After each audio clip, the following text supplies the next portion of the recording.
There's a lot of great stuff out there that doesn't get seen. And you can walk through Artist Alley and see tons of people doing cool stuff. A creator I just talked to the other day, his face lit up and he goes, "This is kind of like self-publishing with benefits." And he was like happy about it. I'm like, yes, exactly. We're not going to own your stuff. You can leave whenever you want. But if you want to get your books in the direct market, be in a cool imprint, we're your people. Get to the point. Hello, Dirk Manning here. I am the writer and creator of many comic books and graphic novel series, including Tales of Mystery, Nightmare World, Hope, Homestead, Love Stories About Death, and I also now proudly serve as publisher at SourcePoint Press. But you, my friends, are listening to Two Geeks Talking, which is just absolutely amazing. So I'm going to get out of here so you can get to all the good stuff. You can't leave yet. It's your interview. Oh, sorry. It's all good. Sorry, I was thinking that was like an independent sizzle reel. I'm sorry. It's all good. No, that works out. I'll leave it in there. It's fun. Good morning, afternoon, evening, everyone. Two Geeks Talking is an entertainment industry interview show where we interview the creative people from the comic, film, TV, movie, and video game industries. And of course, I'm your host, Kurt Sasso. We are starting off 2026 with one of the long-standing returning guests that I've had on the show since we started back in 2008. Him and Trevor Mueller are both in the double digits when it comes to returning guests. And it's not to say that they've consumed all of my interviews over the past 17, 18, 19 years here, but it is safe to say that they are very talented individuals. But we're talking with a publisher, a comic creator, and the man that is on the show for his 11th time, Dirk Manning. How are you doing today? Good to see you, my friend. I realize I'm like the fudge ripple through your vanilla ice cream, right? It just kind of like, just varying through. Although it's been too long, man. And congratulations. I know this isn't what we're gonna be talking about, but congratulations on all of your continued success too, man. It's just been amazing to watch your journey and things like that. And I'm really happy and excited to get to be back and finally chat for a bit. Well, it has been 2 years since your last interview. Back in 2023, we had you back on. We were talking about, I think we were going on volume 6 of Tales of Mystery, volume 5. Okay. This is why you go back and you got to watch his past interviews. You see, there's so much you can learn and know. And I still refer back to our Kickstarter interview that we had talking about basically from A to Z of how to kickstart for comics. And that's a go to thing for new creators on the show that I always point back towards. But I'm pontificating about past events. We're here to talk about the future of yourself here. For those that don't know anything about yourself as a creative person, tell us who you are and what you're bringing to Two Geeks Talking today. Dirk Manning. I have written, I believe I'm at about 23 different graphic novel series, mostly creator owned. I live kind of in the genre of horror. I've published predominantly with SourcePoint Press, where I now serve as publisher, which we'll get to in a minute. But a lot of people also know me, like you said, from Right or Wrong, Writer's Guide to Creating Comics, started as an online series column, then turned into a book. It's been a wild ride, man. To publish 20 plus graphic novels over 20 plus years, not including all the side quest stuff I've done here and there. It's been pretty cool. Well, that kind of brings me to my first question here. I saw this on social media. I saw that you became publisher at SourcePoint Press. When you stepped from creator to publisher, what belief about leadership did you realize was wrong, and what moment forced that realization? I don't know if it's so much a matter of like what was wrong as much as it was like there was an opportunity to kind of right things, to kind of not to play on right or wrong. SourcePoint Press has been around for over a decade now, and they started as one thing, and as a lot of organizations do, they morphed and they evolved and they grew and things like that. I think a lot of people involved in the old regime will tell you they kind of got away from what originally made them very beloved to a lot of readers, to a lot of retailers, and things like that, which is really cutting edge creator owned work. And when the opportunity came up, take a leadership role, a larger leadership role with the company, it was a situation where that's kind of what I put forward. I said, look, let's get back to our roots of the company. Let's get back to doing creator-owned graphic novels and self-contained stories and things that people can really sink their teeth into. Little did I know that in proposing that, I was working myself into a job as now publisher of the whole company. That's kind of a natural progression for you, though. I mean, you've been in the industry for 20 plus years. You've guided other creators, whether you've conversed with them, whether you've met them at conventions, you've collaborated on other books as well too. So I think this isn't really wedging yourself into a job. I think this is a matter of just your next evolution as a creative person. It's funny. Several people have told me that over the last year now. Like we all knew it was going to come to this at some point, and I have joke. I wish you would have told me so I could have better stopped it from happening. Right?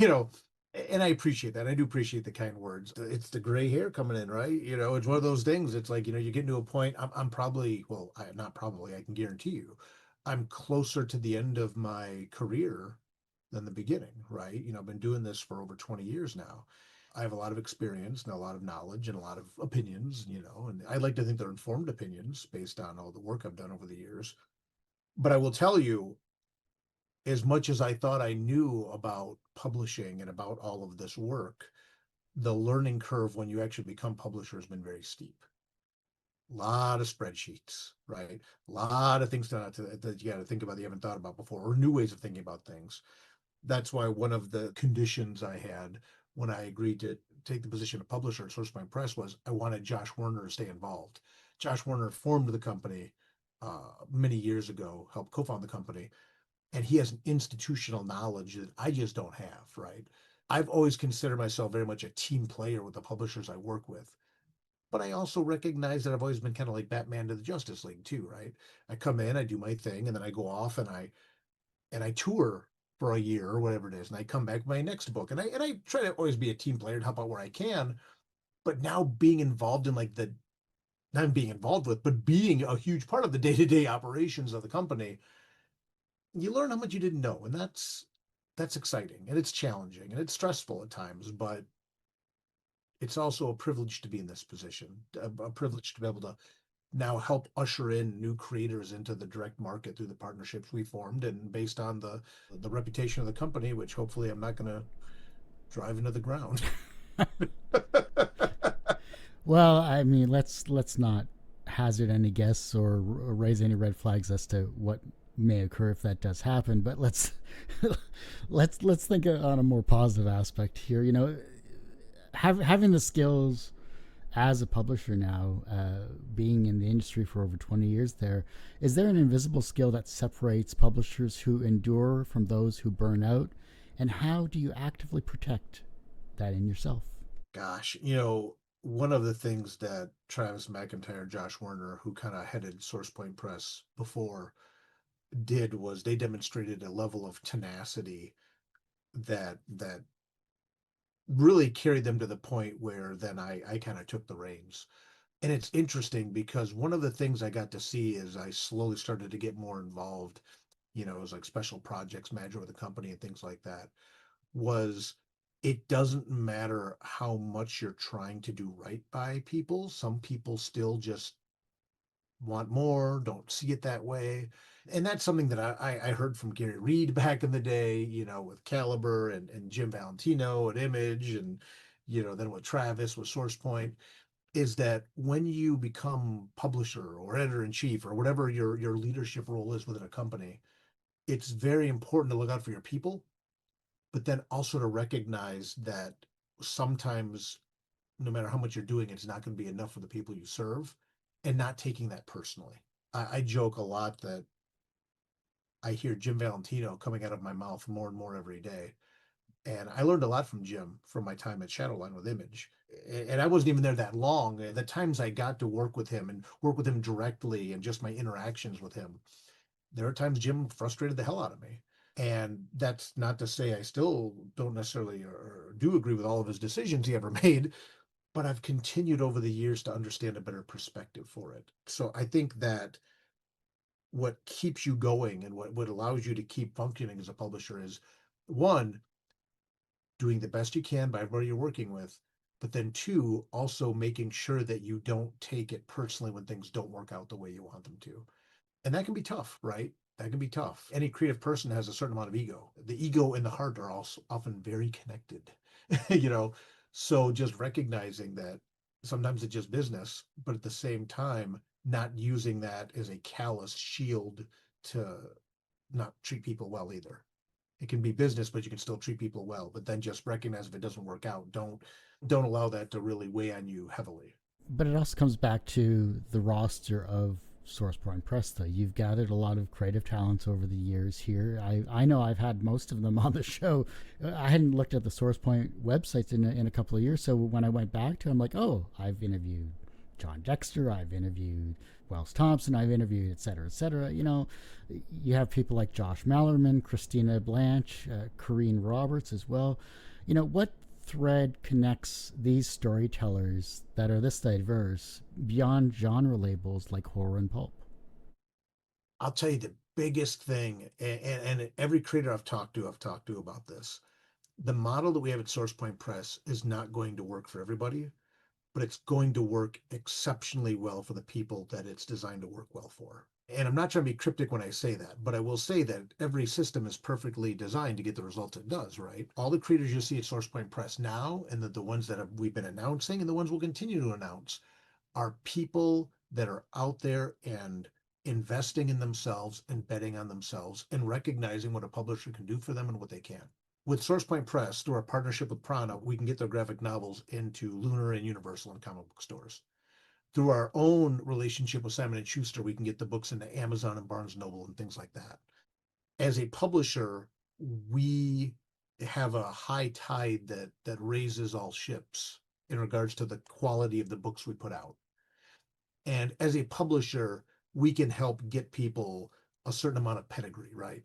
Back in the day, and again, you and I have been talking for many, many years now. It does something to your pedigree as a creator when you get the image eye on one of your books, right? And my goal is for the SourcePoint logo, help raise the pedigree and create more opportunities for creators who are with us. But that being said, it only does so much. And at the end of the day, the creators we work with are the ones that are out there just betting on themselves, putting in the work, getting on the road to conventions, promoting themselves online, promoting their books online, and things like that, you know. So the graphic novels we publish, our kind of taglines become, you know, comics with a sharp edge. Whether it's an all ages book or whether it's a pulp book or science fiction book, there's a certain sharp edge to these books. But then for the creators, these are creators who are out there doing the work. In full disclosure, and you can see this on the submission guidelines on the website, we do not pay for the printing of our creators' graphic novels. What we do is we help them print broker very economical printing. And then in exchange for that, they own all their own IP and they own all their own physical books so that they have stock that they can take on the road and make more money on than they'll even make by distributing the books through the direct market and through bookstores. But by being on the label and by being affiliated with us, not only do you get to be with, you know, Josh Mallerman's and Christy Blanches and Corinne Roberts and ZM Thomas and all these cool creators, you also then get the other pragmatic benefits of when we're not shining the light directly on you, you still have the opportunity and the drive to get out there and market yourself and push yourself. I find it interesting because you have, I'm going to say, at least 10, 15 creators currently. You said there's a submission guideline as well to submit potential comics and potential working with these people in the future. I think that's really amazing to see. But when you're evaluating these types of pitches or people, you know, what are the specific tells, creative or behavioral, that signal a potential long-term high-impact creator for SourcePoint? Obviously, when I look at a work versus when like Josh Warner looks at a work, we all have our own preferences and biases and things like that. But you look at a guy like Wells Thompson, who's out there just busting his hump, right? Just got the Ringo. He's out there. He's doing shows. You can tell when you pick up a book like Frankenstein the Unconquered, for example, that this is a book he is passionate about. It's that passion for the work that I think attracts me the most to a project. Now, obviously, we're staying away from, for the most part, superhero stuff, for example. I mean, there's a lot of that stuff out there, and we do have to curate the type of books we're putting out so that people know when they see the SourcePoint logo, you can get a certain type of thing. But even you look at the lineup here on the screen below, right? And you got the Bible 2 and the Damnation of Charlie Wormwood and a werewolf western book, right? Our partners at Prada joked about how we put out weird books, and I said, "Yeah, get ready because we're just getting weirder." Right? but people that embrace that uniqueness about them and putting out something that's definitively them or definitively their team. I can't tell you, I mean, I probably could, but I have to think about it, how many submissions I've gotten that involve Frankenstein. It's just like this weird thing. There was like a cultural zeitgeist of Frankenstein right now.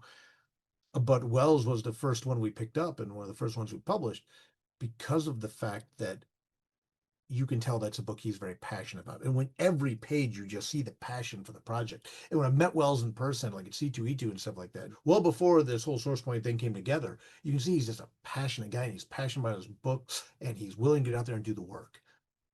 That's who this model is designed for. And admittedly, in full disclosure, I recognize that that's the kind of model that I've done for myself too.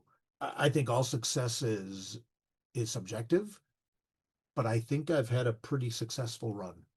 If I look back to even our first interviews that we've done, and see where I'm at now and the amount of books I've put out and stuff like that, and I've done pretty well. I'm not going to say I'm content, but I'm proud. If we can help provide these opportunities through other creators, through the SourcePoint Press model, to do that, to be with a publisher they're proud of, to help get access to and keep access to their own books and their own IP and things like that.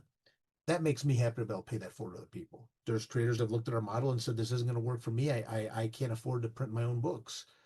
And if you can't print books at the prices that we can get them to you for, then this definitely is not the right model for you. And that's okay. And I've been there too. A couple grand is a couple grand. I get it. But if you're to that point and you can invest in yourself and you're going to get yourself on the road and promote yourself at interviews and things like that when your book goes in the direct market, and you are producing book you're passionate about that fits in those subgenres that we're looking at, I hope we'll be on your radar because I think we offer a very, very good deal to creators that want to invest in themselves. A creator I just talked to the other day said his face lit up and he goes, this is kind of like self-publishing with benefits. And he was like happy about it. I'm like, yes, exactly. We're not going to own your stuff. You can leave whenever you want. But if you want to get your books in the direct market, be in a cool imprint, we're your people. Get to the point. I think it's interesting because all of these creators are so used to doing everything solo because they're forced to. It's been like that for 20, 30 years because they're, the Kickstarter model and crowdfunding and publishers and everything like that. Webcomics back in the day, even that's still a model for success for some.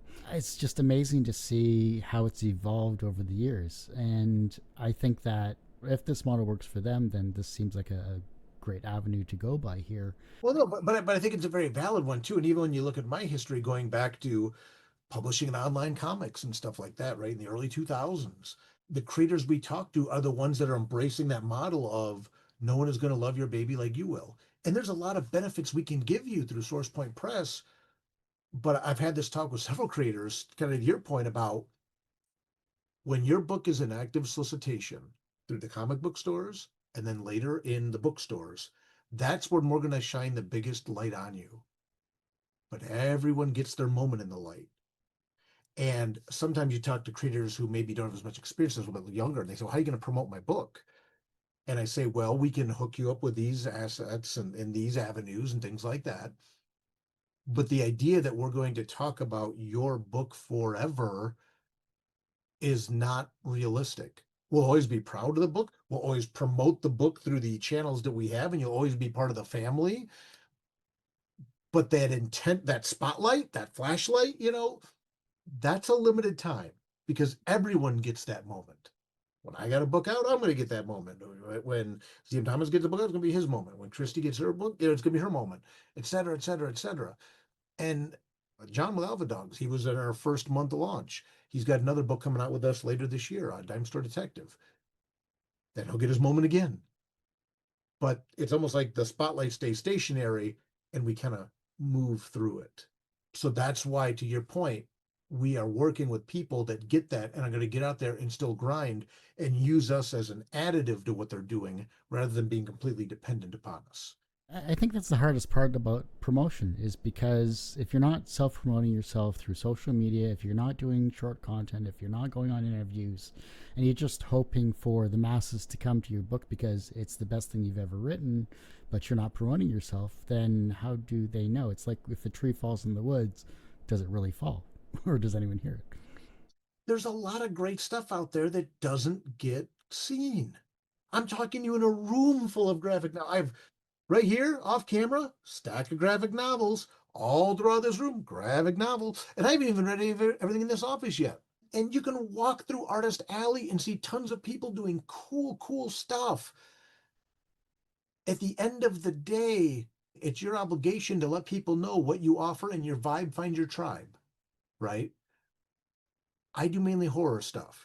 When I have people come to my table at a convention or something like that, and they say, "Oh, first off, when you look at my table, you should have a pretty good idea of what I do." But the picture of that guy in the top hat and the scarf, there's a reason for that. It's like this is spooky area. When people come back and say, "Oh, I really don't like anything scary," and I tell people, then this probably isn't a spot for you, and they get taken aback, and I'm like, I don't want to waste your time or my time, right? You have to know what you offer to people and then be able to hone in on that. It's crucial. That's how a quality product combined with strong promotion starts to sell. And it's not that this is all about the money, but again, when you're investing in yourself and you're investing in your brand and you're investing in your career, ideally you want to be able to make some of that money back. And that's how you do it. You create quality product and then you talk about it. It's interesting because there's so many avenues of creativity out there. You know, you can create short films, you can create content, you obviously have digital art, you have live streaming of your work if you're an artist or if you're a writer doing sessions. You know, there's so many ways to promote yourself and to promote the comics that you have, especially with the stable that you have currently with South Point Press here. But how do you lead a company full of these types of creative people who are used to being in charge of their own works? I hold the door. I've been very clear with everyone that there's only 24 hours in a day. I too am still working as a creator. I did not aspire to have this position, but I can hold the door and I can build the infrastructure which will allow us all to have success if you are willing to put the work in. And that's really what it comes down to. I have a lot of experience. Josh Werner has a lot of experience. We're happy to share that experience with people and things like that. But everybody can only get so much time. At the end of the day, we are looking for creators who are willing to go out there and then just put the time in and put the effort in. It's funny. I think part of this goes back to kind of my martial arts background, where our Grand Master, we would see him twice a year. He was from out of state, and we would see him twice a year.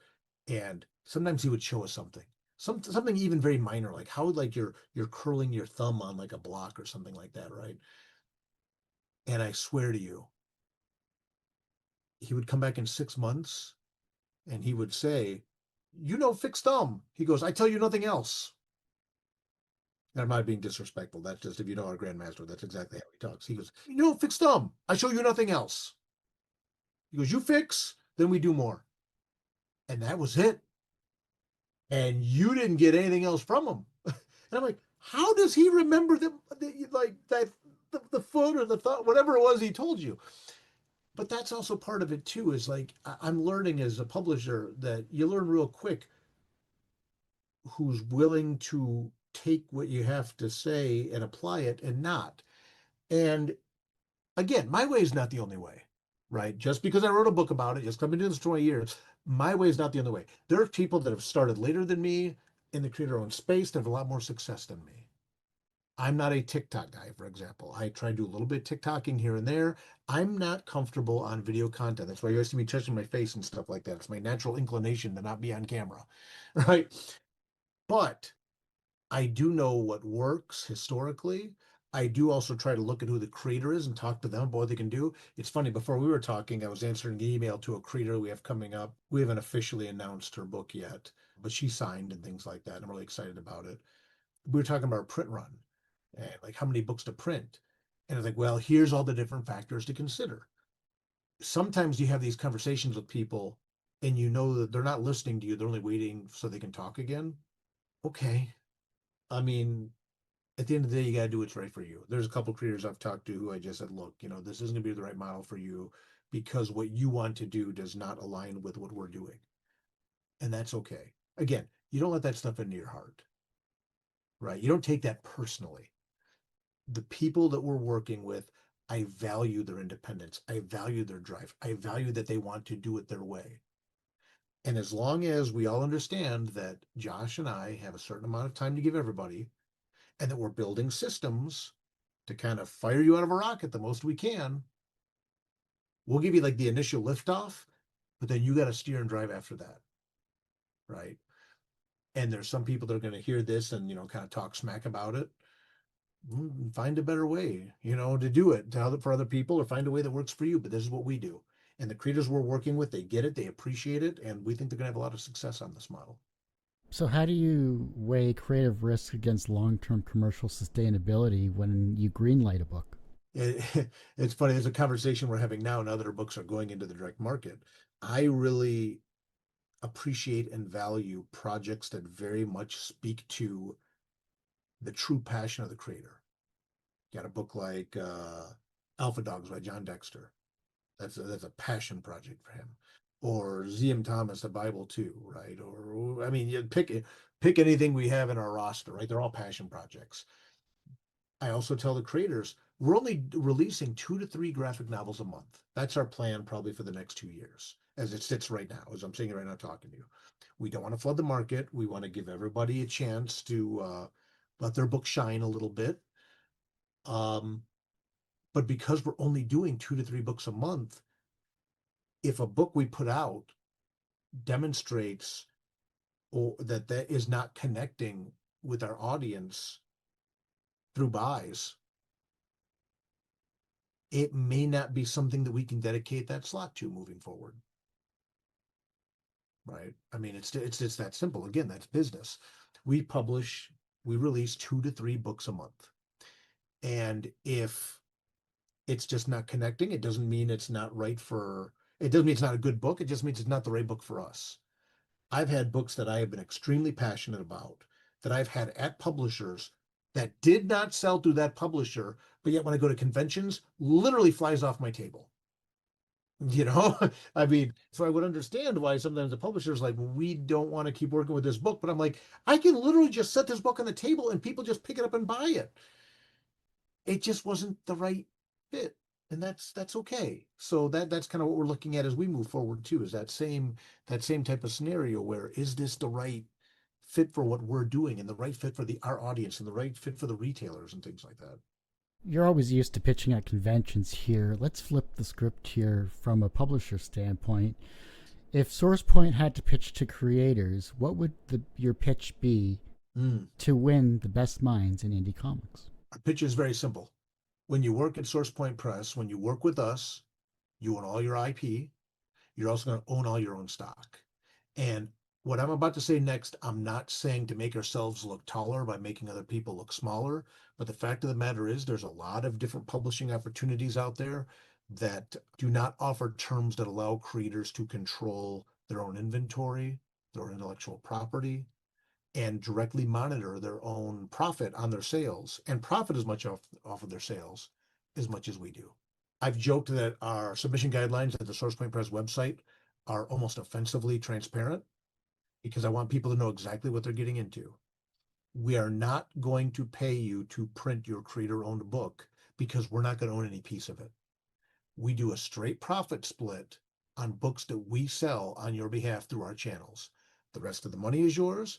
The rest of the books, well, all the books are yours, but those are the books that we even take in and distribute for you. A creator I talked to the other day, lit up when he said, this is like self-publishing, with benefits. If that idea intrigues you and that idea makes you smile, check out sourcepointpress.com, check out our submission guidelines, put something through for us. Scaling is always interesting, especially since you're only putting out 2 to 3 books a month in that respect, which means you have to have at least, 12 months in a year, 36 books plus, let's say. twice on Sunday if you sell like that. I don't Right. know. Left in Albuquerque, right? Right. Exactly, yeah. But when you're looking at SourcePoint Press in the next few years, what does scaling without losing soul look like in practical terms? I'll let you know when we get there. No, to me, scaling ultimately comes down to what is the market response to what we're doing. If we exist as a niche publisher doing weird, esoteric, horror, speculative fiction books from creators who are passionate about the work, and we never crack the top 10, but our creators are happy, that's fine. If retailers start responding well, they recognize the level of quality that are in these SourcePoint Press books. They're able to market them to their audience and their customers and things like that, combined with us getting the word out through things like we're doing here, talking to you, and people recognize almost like a record label. I don't know this creator, but I know if SourcePoint Press is putting it out, I want it. That would allow us to scale more and still, like you said, maintain kind of the soul of what we're doing. It's funny, I think a lot about my time in music journalism as well through all this. And like there were certain record labels that any album they put out I would look at, or certain producers, any album that they were producing, I would check it out. Like, oh, Rick Rubin's producing a country album, I'm gonna check that out, right?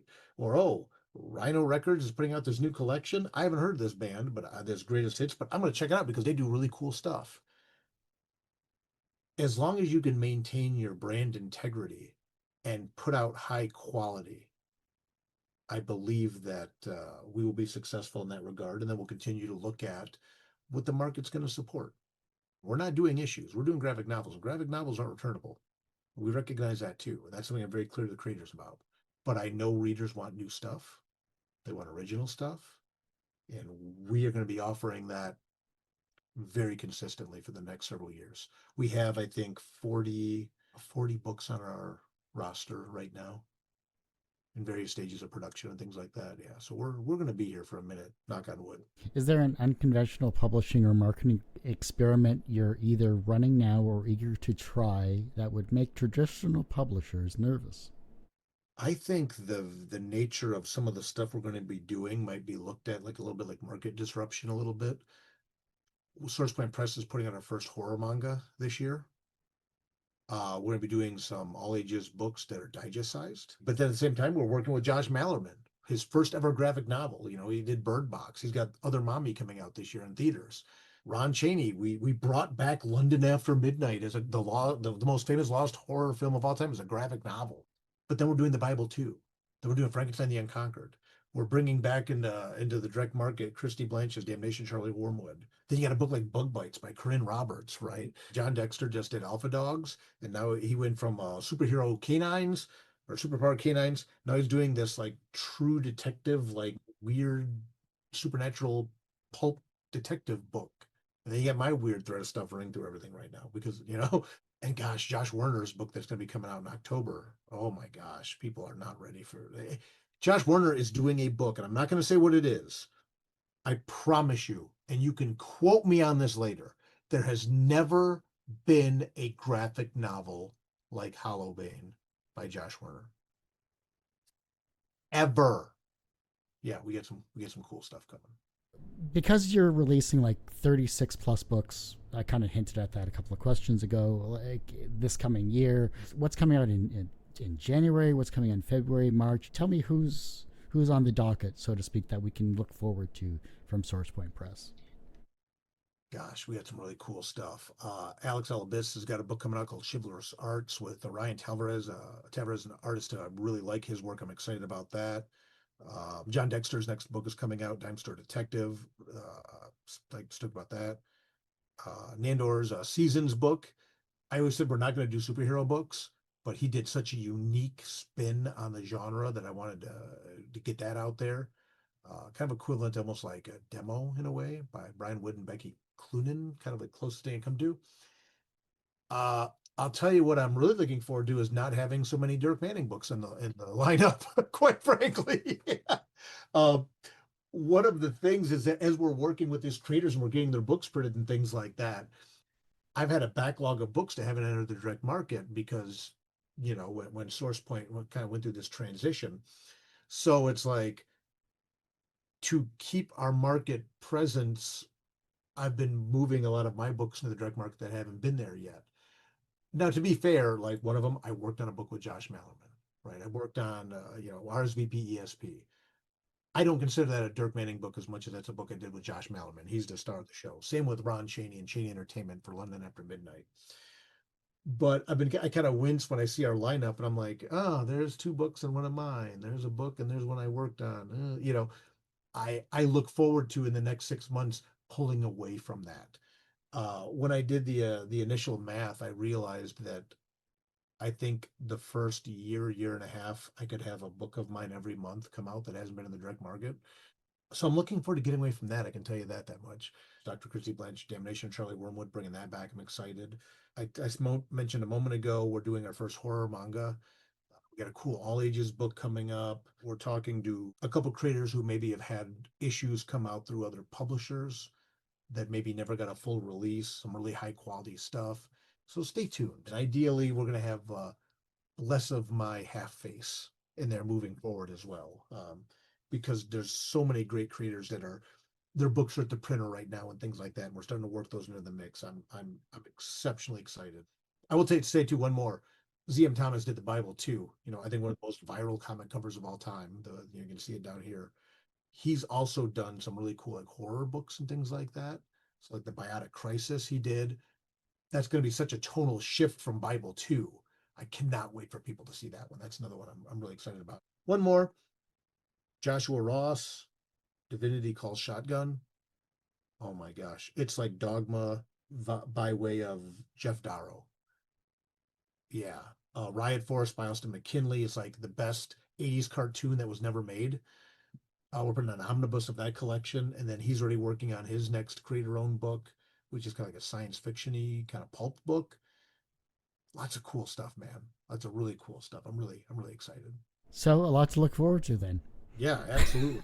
And, like I said, and less of me, which I'm most excited about. You're just clearing out your garage so that you can actually park your car. That's what you're doing. Well, you're right. That's exactly it, right? It's like I can finally get these books back out there, but no, but there's stuff that just hasn't been in the direct market. And I mean, SourcePoint Press is obviously reflective of my tastes as well as Josh Warner's tastes. But all jokes aside, getting Homestead, for example, which was nominated for the Ringo as a finalist for Best Original Graphic Novel of the Year. The work that Les Garner did and Rao Blackhawk did on that book and things like that. I'm so excited for that to get out there to the people. That was a book that was solicited in issue form right before SourcePoint went on hiatus. So it never came out in the direct market. Everyone who reads Homestead has been moved by it. I'm excited to get that out there. But then like I said, I'm also excited to fade more and more behind the scenes as we move forward, contrary to popular belief. Yeah. Just pull the Wizard of Oz, pay no attention to the man behind the curtain. Pay no attention to the guy behind the mask. It's like, just I want to facilitate more and more of these creators getting their books out there and then drop some of mine in once in a while, get Tales of Mystery back into the direct market. Some of my new creator owned stuff. We got a really solid lineup these next my brain went to publishing terms. These next several quarters, we've got some really cool stuff lined up. But we do. I'm really excited. Oh, that's awesome. I love it. I know, Dirk, we could talk all day about everything and anything. Obviously, any of your stable at SourcePoint Press is always welcome on the show. I'd love to have them back on. For those that have never seen past interviews, a lot of the creators he's talked about, like John Dexter, Nador, Wells Thompson, they have been on Two Geeks Talking in the past, actually talking about Alpha Dogs, Frankenstein Unconquered. I know Nader talked about one of his previous works, I think before he switched to his Seasons one. So a lot of great past creators that have been on the show too that you can watch on this show. We're wrapping up here, Dirk, as always. You're always welcome back on here. Eventually you may tie Trevor, but who knows? We'll see. Listen, I know what you're doing, and I'm glad that Trevor finally got ahead because he was always right behind me. So I took a step back, decided to relaunch SourcePoint Press to open the avenue up for many creators. And Trevor's another guy that hopefully at some point we can work together. I know he has so much stuff going on. But that being said, I gave him 2 years. You and I will be talking again sooner than later. I promise you that. It will not be 2 years before we speak again. Fair enough. I appreciate that here, Dirk. I appreciate you, man. Thank you so much. For those that want to support, of course, yourself and SourcePoint Press, where can they find you? How can they support you? And they should support the amazing creators you have that are going to be appearing in 2026 and beyond here. I appreciate that. Yeah, sourcepointpress.com. You'll see on our website, we're very creator focused. You can see our creators and the books they published.